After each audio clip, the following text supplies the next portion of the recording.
Hi, and welcome to Art Today. I am Rachel Neese, and today we are going to do a pretty easy printmaking art project. We only need a few things, so let's go ahead and get into what we need. So what you need for this basic printmaking, which will end up giving you something that looks similar to this or to this piece of art. We just need some simple things. So the most expensive thing you're going to need, and probably the hardest thing to find, is called a brayer. So it looks like a paint roller, but it's not. It is normally some kind of firm to softer rubber or styrofoam on a rolling thing, but you can get it at any hobby store, art store, or even online. And so the most important thing is the brayer. The next thing you're going to need is some kind of styrofoam. Now you can cut up styrofoam plates for this. You could also save your leftover containers when you go out to eat and just cut off the top. Those are pretty easy to find. You just might need to wash those if you have like something a little greasy in them.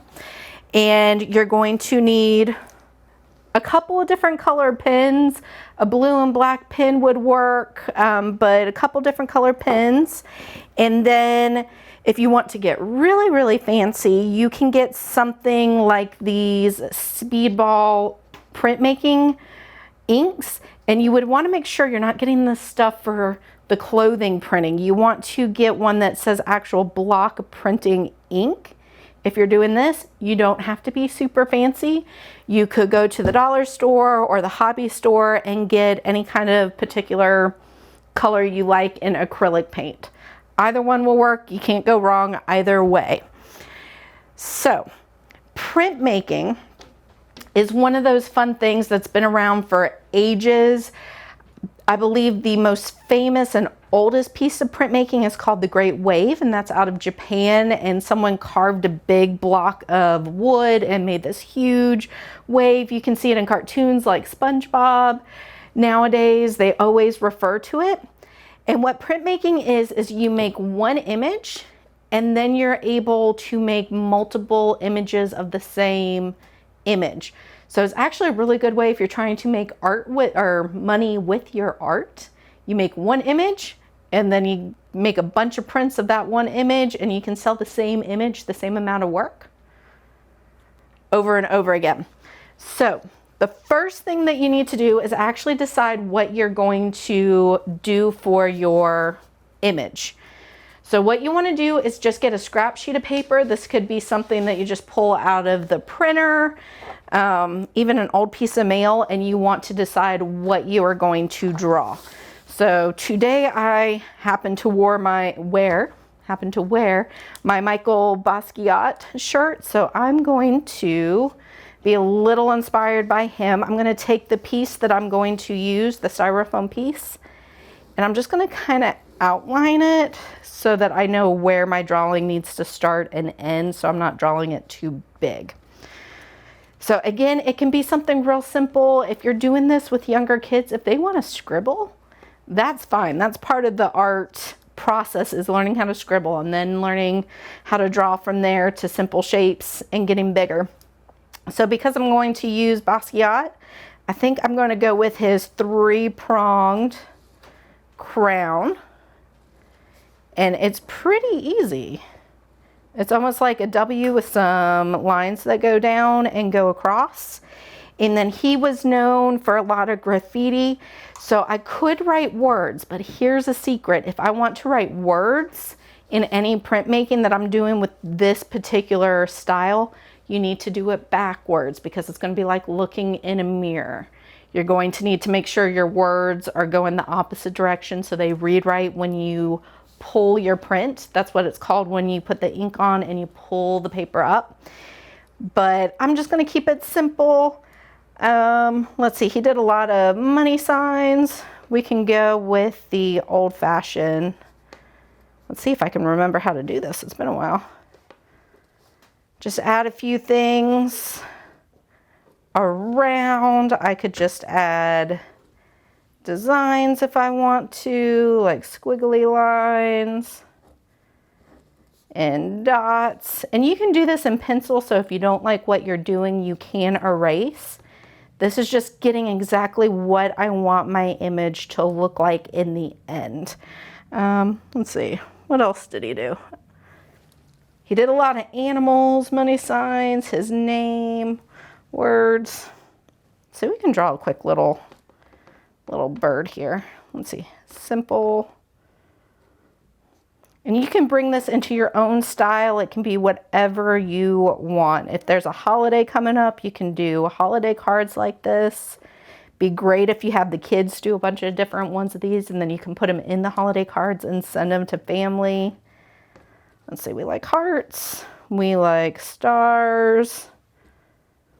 Let's see, my stars always look a little weird. See, I messed up. That star looks weird. So I can come in. I should probably use pencil. Hopefully you're using pencil the first time around. I'll have to fix this with my pencil in a second. So let's see. I probably need a little fancy stuff on my crown. So I'm just going to use lines. You don't want to do a whole lot of detail with this type of printing because it's going to get lost. Simple shapes, simple lines. That's really all you need. So once I have an idea of what I want my print to look like, I'm going to make sure that this is a little smaller, especially if you're working with younger kids. It's going to get a big piece of paper and a smaller piece of foam is going to get real confusing for them. So you can trim this down if you need to. Some people might want to grab a little tape to help their kids with this next part. I think if you explain to them, use one hand to hold and one hand to draw, you'll be just fine. But I'm just going to try to trim it down a bit. Now, we don't want to throw away these scraps. You can always use these for more printmaking and make bookmarks or all kinds of different things with the scraps. So don't throw your scraps away. Now, we are going to take a break, and when we come back, we will finish running our prints and pulling our prints, and we'll talk about how you can actually number your prints. So we'll see you in just a bit. As Alabama's first and largest school system, Mobile County Public Schools prides itself on the high quality of education we provide our students. We have been successful over the years in raising our graduation rates and have been recognized nationally for closing achievement gaps. We believe that our primary focus is to educate all students to become productive citizens. This is our commitment to them and to you.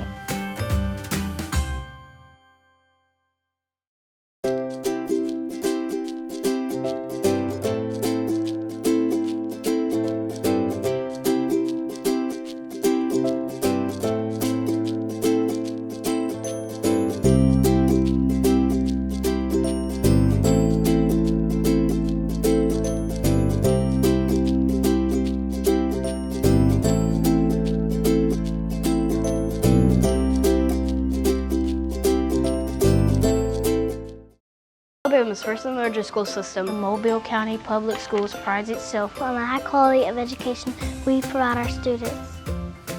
We have been successful over the years in raising our graduation rates and have been recognized nationally for closing achievement gaps.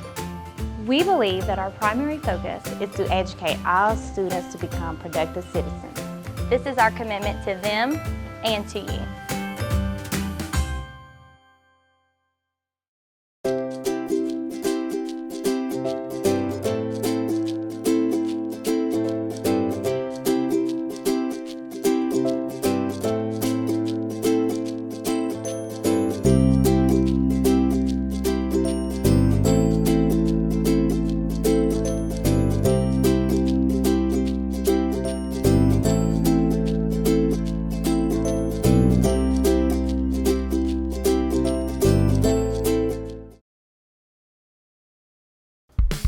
Hey, and welcome back.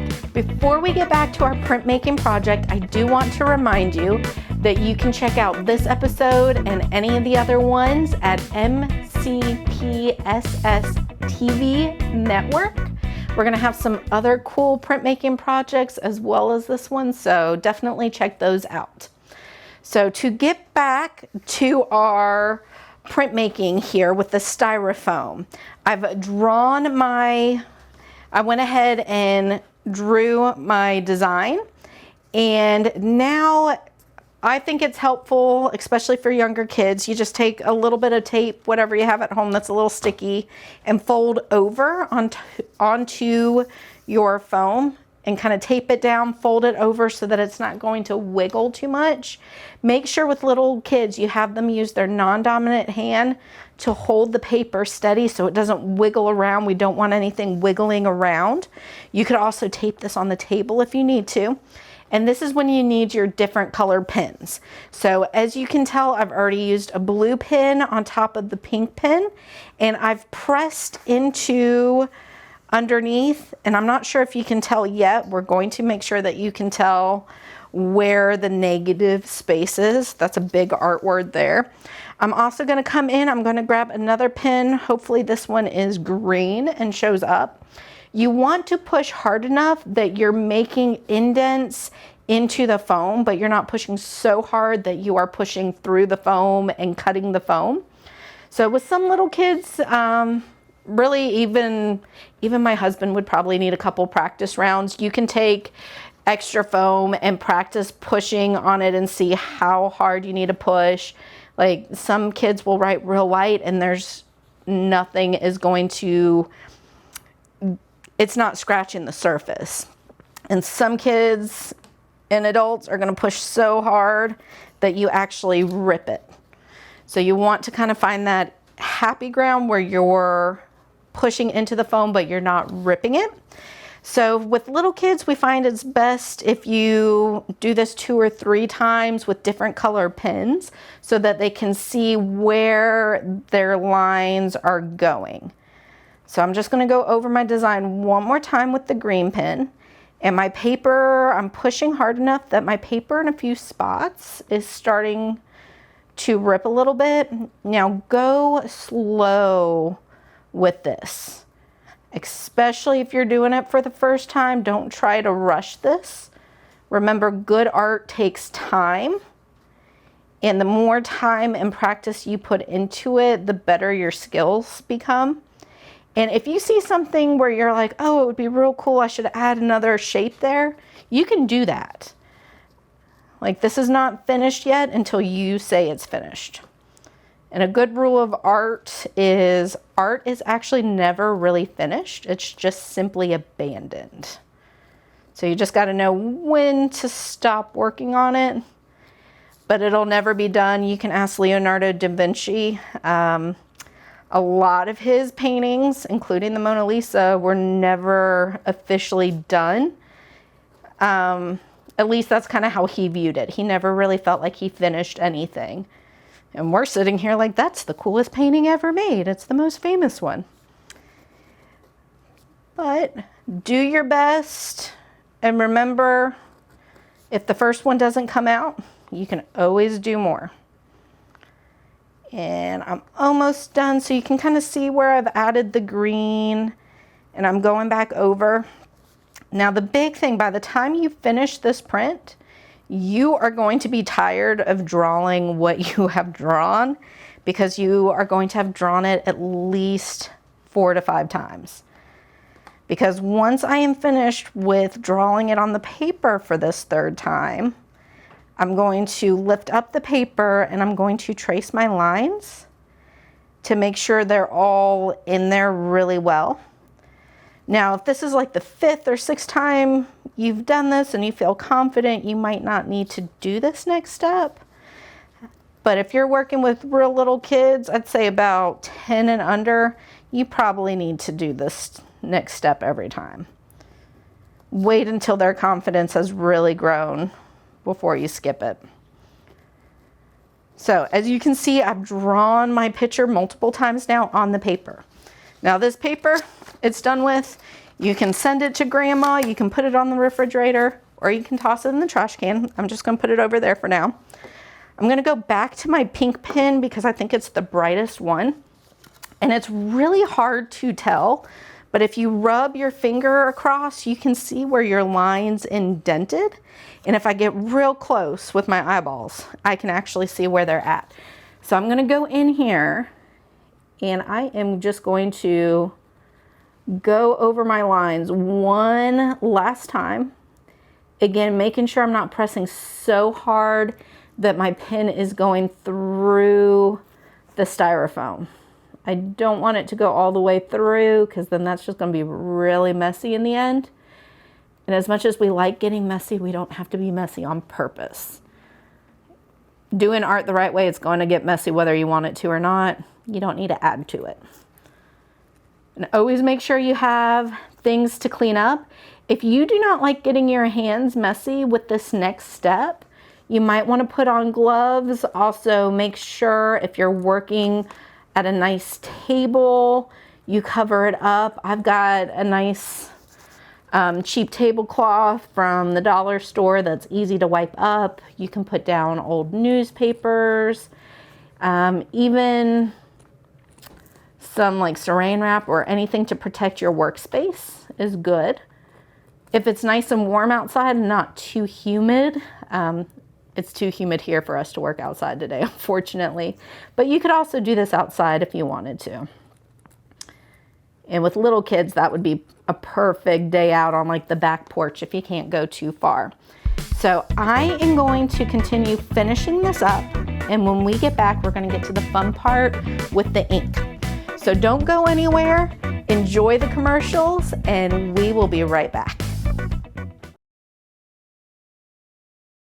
I'm Ashley Rich, District Attorney. Today I want to talk to you about a program that we at the District Attorney's Office has with the Mobile County Public School Systems to help with the bullying issues that are going on in today's world because of social media and because our young people think it's okay to bully others. It's not okay to bully others. Bullying is repeated verbal and physical abuse, ongoing verbal and physical abuse. We at the Mobile County District Attorney's Office want to help the community, we want to help the public school system, and we want to stop bullying within our community. It's really, really important that we do so. And parents need to be responsible if their child is either being bullied or if their child is a bully. Parents need to be involved to stop the bullying or to help the child if they are being bullied. And we at the Mobile County District Attorney's Office and the Mobile County Public School System are also here to help.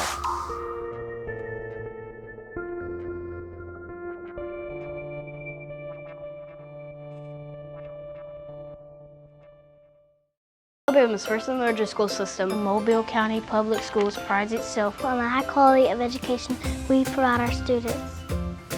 We have been successful over the years in raising our graduation rates and have been recognized nationally for closing achievement gaps. We believe that our primary focus is to educate all students to become productive citizens. This is our commitment to them and to you.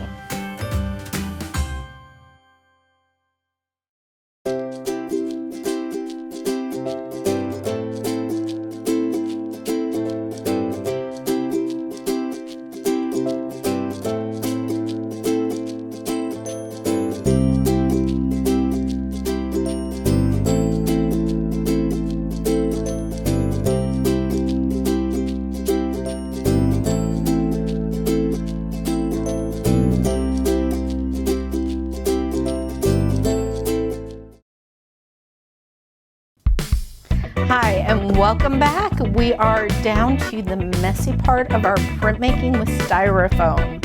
So let's really get into it. I now have my plate. That's what this would be called, even though it's from a plate, but it's also called a printmaking plate. And it has my pen indentions in it deep enough that I can feel it. We are going to do our first test print.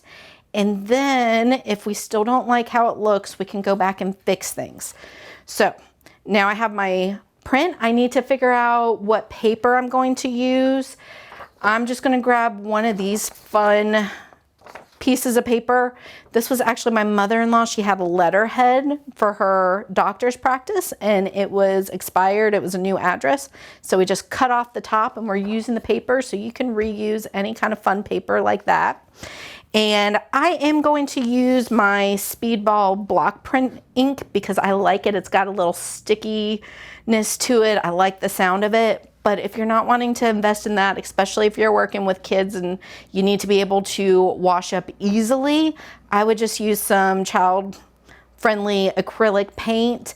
This is water soluble, so it will come out of clothes and hands. It just takes a little bit more because it's got that stickiness to it. So the first thing you want to do is get something to put your ink or your paint onto. And I'm just using another styrofoam plate. You can use a styrofoam, the trays that the meat comes on. If you want to get real fancy, you could also just slap a piece of butcher paper or something like that down. Now this is when we get to use our brayer. Now, depending on what type of printmaking you're doing, there's many different kinds. It depends on how you move your brayer. But with this one, we just want to kind of move it back and forth like this. We want this kind of action. We don't want to roll and pick it up. We just need to roll it flat on the surface, and you can do it in different directions because I want it all over my brayer. And you guys can hear the stickiness now. That is the sound of printmaking ink. It's a little thicker than paint. It's sticky, and it just makes that fun sound to it. But my goal here is to get ink all over my brayer, all over my roller, so that it will roll real nicely onto my printing plate. So now that I have a nice thin layer, you don't need it thick and junky. We're not painting the wall. We just need to get enough ink on our piece. So I'm gonna place it on, and I'm going to push a little bit. I'm not pushing down real hard, but I'm pushing down enough that I'm getting the ink onto my plate. And you might miss a couple places, so you can go back over a few times. Sometimes you can tell that I got it on my surface, so sometimes I like to move it out of that area into a slightly cleaner area. And then I'm going to take my paper, and I'm going to try to line it up the best I can. You don't have to be perfect on this. Sometimes the imperfect stuff looks really nice too. And just let it kind of fall. Now you're going to make a fist, and then you're going to use more of this fatty part of your hand. So you're going to hold with one hand. Don't let the paper move. You want to try to make sure you're holding the plate underneath. I can feel it under my fingers here. And I'm going to use that fatty part of my hand, and I'm really just going to push and rub. So this is the big part that the little kids love, especially some of the more rough and tumble kids, because they can push really hard and make sure they get a good solid connection between their plate and their paper. So you do that, and you don't have to do it too long. You don't want to make a fire. We're not trying to do that. And now the next part is called pulling your plate. So I'm going to take up the corner of my paper, and I'm just going to slowly pull up my paper, and I have my first print. Now I actually really like this print, but I'm gonna look and see, is there anything I don't like, or did the ink go somewhere I didn't want it to go? Maybe my lines need to be deeper. So if you take a look at my little 90s money sign over here, I could probably make that one line a little deeper. So I'm gonna come back over to my plate, and I'm just going to make sure I make those a little deeper, so the next time I pull my plate, I might like it a little bit more. I also feel like I have some negative space over here, so that means there's nothing really over here. I think we can add maybe a couple of circles over here just to make it come around to the star and bring it in. So again, if you don't like exactly how it is, you can come back in and add things. I also feel like this line might be a little thin, so I can go back in and thicken it up. All right, and I got messy, but that is okay. So now I'm going to put this guy aside. This is my first one, so I do want to try to keep these in order. If you want to label them like a lot of the professional artists, especially if you really get into this and you're like, I'm going to sell my prints, I'm an amazing printmaker, you want to make sure you're keeping these in order, because there is a certain way to sign your work. So the next thing you do, you just get more ink. You can change up your colors if you want to.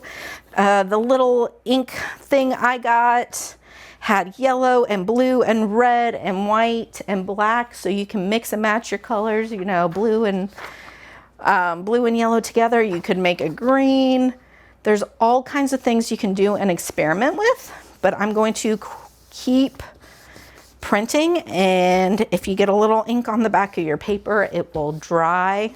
Just make sure you're not putting these down on mom's couch to dry. Also, learn from my experience. Don't put them on the floor when you have dogs running around, because your dog might run over your art and then your art's ruined and there's ink on mom's floor and then you're grounded for a few days. That has happened. So make sure you're paying attention to where you're putting your art to dry. The best place is somewhere where it's not going to be underfoot and it's not going to get blown away by any running brothers and sisters or pets, or, you know, your dad's running by. He's not going to step on it and drag it through the house. Okay, I'm going to pull one more, but really you can pull these as many times as you want. Again, like if you're doing them for holiday cards or birthday cards or something like that, you can pull 100 of these if you're really up for it. I don't know how your hand will do, but you can try. You might need to take a break. So I'm going to pull this last one, and then we're going to look at how to sign them. So my very first one, that one is going to be considered an artist proof. So if you ever go to an art gallery and you see someone has written A over P, that stands for artist proof, and they will probably sign their work somewhere. So I'm going to write my signature, Rachel Martine. That's what I put on all my work. So that's my artist proof. So that means there's no other prints like that. Now my other ones, I'm going to number them. So I'll have 1 over 2, 1 over 5, whatever number. So it's 1 of 2. And then this one's going to be 2 of 2 because there's only 2 of them. And you can look into that if you want to see more. But there's so many things you can do with printmaking. I hope you go out and have some fun printmaking. Share it with your friends. Make everybody keep their leftover containers so that you can do this. So go out, have some fun, make some art, get messy, and I will see you next time. Thank you.